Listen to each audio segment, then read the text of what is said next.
Friends, welcome to our vlogs. ఈరోజు మనం carrot halwa చేద్దాం. అది చేయడానికి ఫస్ట్ మనకు కావాల్సింది పంచదార, ఇలాచి, జీడిపప్పు, క్యారెట్, పాలు, నెయ్యి. ఫస్ట్ మనం జీడిపప్పుని నెయ్యిలో వేపాలి. ఆ తర్వాత క్యారెట్ని పచ్చివాసన పోయేదాకా వేపాలి. ఇప్పుడు పాలుని కాయాలి.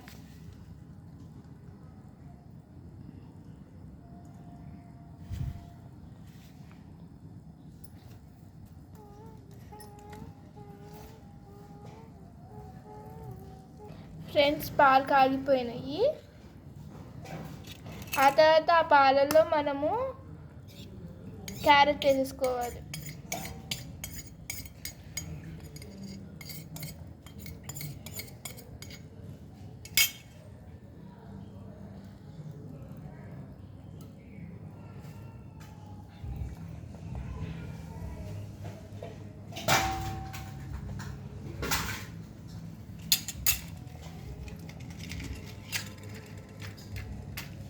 చూసారా గైస్?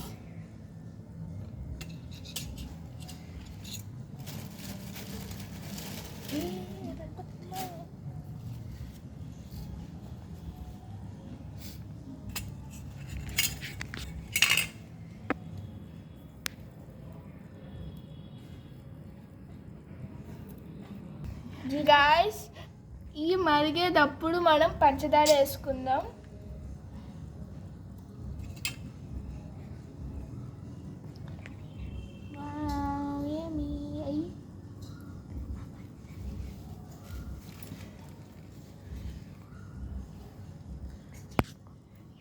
మిక్స్ చేసుకుంటూ ఉండాలి మరిగేటప్పుడు. ఆ తర్వాత షుగర్ వేసుకోవాలి.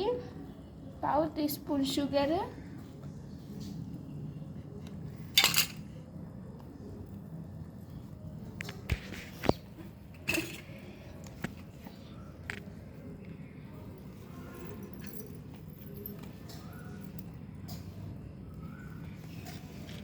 ఫ్రెండ్స్, పంచదార వేసుకున్నాక కలుపుకోవాలి. ఫ్రెండ్స్, ఇది మా అమ్మమ్మ మాకు సమ్మర్ హాలిడేస్కి వెళ్ళినప్పుడు ఈ స్టవ్ చేసి ఇచ్చింది.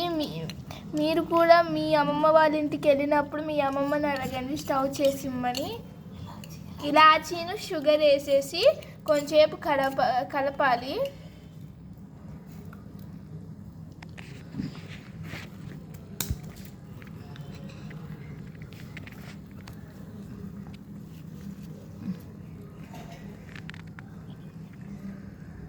గాయస్, ఆ తర్వాత కలుపుకున్నాక పంచదార సరిపోయిందో లేదో మన క్యారెట్ హల్వా రెడీ అయిపోయింది. గాయస్, ఇప్పుడు లాస్ట్కి మనం మీకు నచ్చిన డ్రై ఫ్రూట్స్ గీలో వేపుకుని వేసేద్దామే.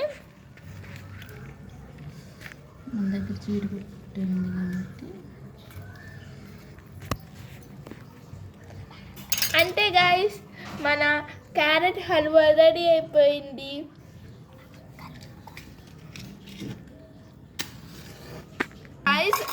డ్రై ఫ్రూట్స్ వేసాక మనం నెయ్యి వేసుకుని కలుపుకుంటే గీ టేస్ట్ తెలుగుతుంది. అంత బాగుంటుంది అంటే గాయస్. ఇంకా బాగా మిక్స్ చేసుకుని ఒక ప్లేట్లో సర్వ్ చేసుకుందామే.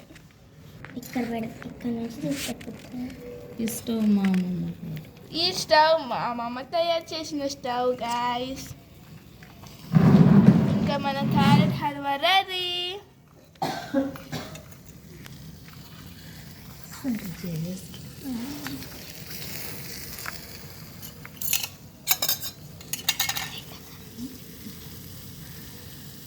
మన వేడి క్యారెట్ హల్వా రెడీ. ఇప్పుడు మనం సర్వ్ చేసేసుకుందాం అనమాట. మా చెల్లి ఇప్పుడు టేస్ట్ చేసి చెప్పింది ఎలా ఉందో. ఇప్పుడు మా చెల్లి టేస్ట్ చేస్తుంది గాయస్. ఓకే గాయస్, మీరు ఇంట్లో ట్రై చేసి ఎలా ఉందో కామెంట్ చేయండి. Bye guys.